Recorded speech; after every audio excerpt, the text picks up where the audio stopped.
Bom, O Gato Diz Adeus é um romance narrado por 4 personagens, são várias vozes que se misturam, né, alternadamente, e é um livro que trata de um triângulo amoroso entre um escritor, um professor universitário e uma atriz.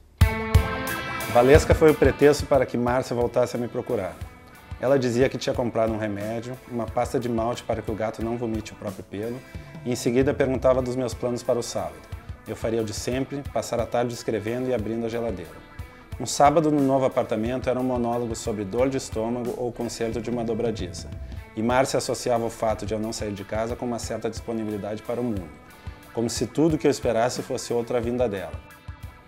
O livro ele fala de personagens que brigam o tempo inteiro entre si, mas no fundo ele é uma história de amor. E é uma história de alguma maneira romântica, mas num sentido mais trágico do que lírico.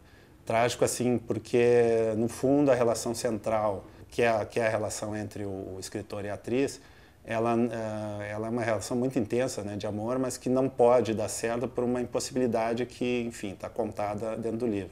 Isso não deixa de ser uma tragédia.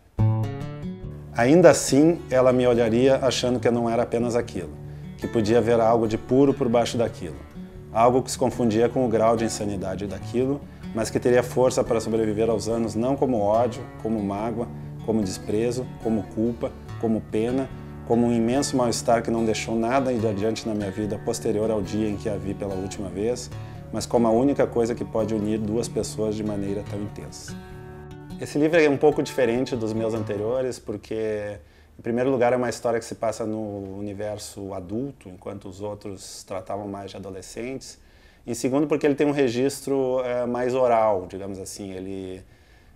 Eu procurei escrever de uma maneira que fosse próxima da maneira como as pessoas falam, já que são personagens falando alternadamente.